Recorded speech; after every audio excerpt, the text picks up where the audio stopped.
Welcome to 4 Oak Street. Well, you're looking at the progress I've made so far on the end module, which to a degree has been a bit like building a small N-gauge layout, in as much as that module is 5 foot 6 inches. So quite a bit of area to cover by 2 foot, I think, from memory. But as previously mentioned, I've been using XPS foam, and you'll see that we've got two different colours. We've got the green, which is actually, this is the label of it, so you'll notice it's actually made in Turkey. So it's the first thing I think that didn't come with, that I've got that's Turkish, that didn't actually have garlic sauce and cheese on it. But anyway, that is the green. Unfortunately, the other brand one, which I think is a slightly better quality, was totally unavailable anywhere in Australia, and particularly in Perth. So this is one that's available in our local Bunnings. It's about $24, $23, so just over 10 quid, I suppose, for a panel. So this one is 600 by 1200. It is pretty good in as much as you can stick it down just with normal regular PVA, and it does shape very nicely. Obviously you can cut it with various foam cutters, and I've also got like a foam knife, and I tend to get it as close as I can, but there has been a fair bit of extra work done on this with filing. So just showing you a couple of things. The bridges are a scale seam bridge. None of this is actually yet fastened down. All the foam is, but initially we were going to have a bridge here, which would have then meant you know, some sort of incredible steep road going back down to this bridge.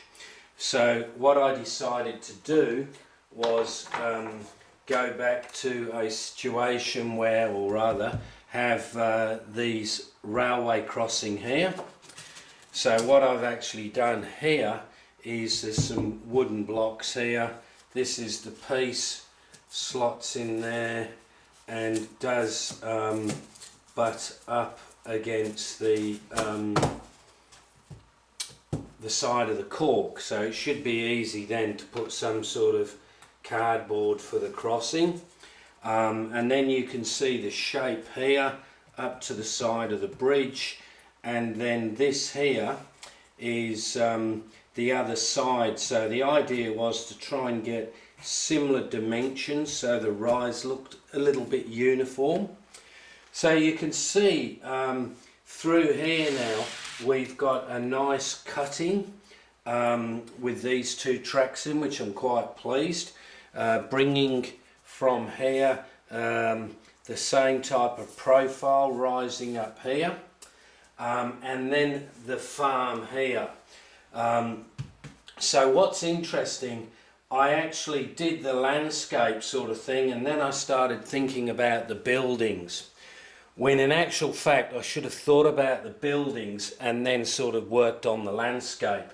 So initially I decided the road would follow around the side and curl around, but then my daughter, who's a vet, so I decided that some of the buildings on the layout would actually be dedicated to members of the family. So my youngest daughter's living at the cottage behind the service station, and my eldest daughter, who's actually training to be a vet, just over a year to go, is going to live on the farm, and she loves horses. So we're going to have stables, the barn here, this will be a tractor shed, this will be the main house. So she wanted a farm track with trees alongside it and some horses. So anyway, and then there's my middle daughter, who actually is a musician, who actually has lots of tracks on YouTube. But anyway, she is going to be in the town eventually somewhere, living in some sort of house with her husband. So that's what I've been doing. So I may add some other relatives definitely to it, so they've all got their little spots. Anyway, that's just me being a bit daft. So I'll just show you some more intricacies about this area.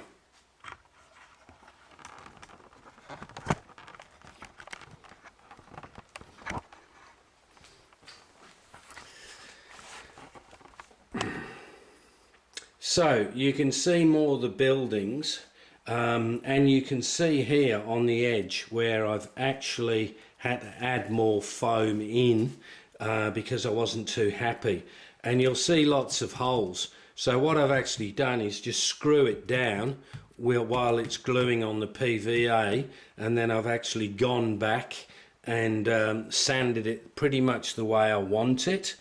So I've managed to cut something in for the road, the main road, which will come up to the bridge here. So I'm actually pleased with the way the bridge came out with those retaining walls. I've actually put little cardboard tags at the side, so when I actually do glue it all in, that will hold them in exactly the right place. And then what I will be doing is going back now with paper mache. When I say paper mache, pretty much just one cover of newspaper with PVA glue to smooth out all the little holes and divots, and you won't see the joins. And it really does give a uniform, I suppose, a uniform thing for the static grass, and that it's worked very well on these areas. So I'm going to continue with that. It also means that I can actually put the paper right on this join here, which is the one half. So this is the one side of the other join, so there's a bulkhead at each one. Now also you'll notice, I'll just put a light on. You'll notice I've put together a retaining wall here. Now this retaining wall is cardboard and obviously covered in the same brick as the viaduct, and then I am going to go in and then put on where the posts are a capping, which will make it look good. And just to show you how I attach that, so this is a piece of card. So what I did was you have another piece of card below and above that that line you can see, and the reason that is like that is because when I attached it, it actually then sits perfectly against the wood, because the gap here is very similar to the ply here, which then meant when it's glued it's got a nice edge to butt up to the edge. So then it was a question of going in and cutting all the pieces of the XPS to suit, and yeah, so that goes quite a way down. It doesn't go right down to the baseboard, but I can tell you it is absolutely solid as a rock, which is good. So that's pretty much it. So what I was trying to do with this farm area is get a little bit of undulation in it. So at the back here of the barn, there's going to be like a lawn area, and there'll be a retaining wall at the back here, and obviously with this one I couldn't actually go in and cut the fascia, if you like, because I wasn't exactly sure how it was going to be. But now I've actually, if you like, now got the fascia. Unfortunately, the board that I had wasn't quite long enough, but now I can go in and follow that line and cut the fascia. I can now glue all this down and glue all that down, glue the bridge in, and start to glue the road in, and yeah, really then go to the next point, which is the paper mache, and then I can start thinking about finishing the buildings and the rest of the scenic work.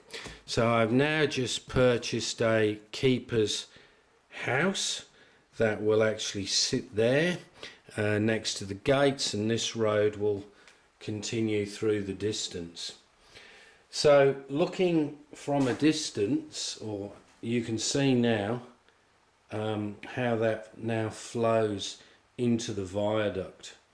So I'm really pleased I did go that way and didn't go with the two bridges and some obscene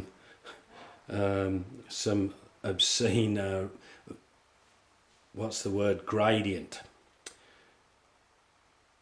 So that's where I'm at. It's taken a while. It's the method that I've used. It's fairly clean, it's extremely strong, and it does mean that just with a file you can get it exactly just how you want it, and I think that is the big benefit. There are other ways, as I've said before, but that's my way. So thank you to all the subscribers and people that pass comments. As always, enjoying a whole raft of layouts that will now, I'm guessing, be getting into gear with the winter coming in the UK. So all the best, and see you on the next 4 Oak Street station. Bye.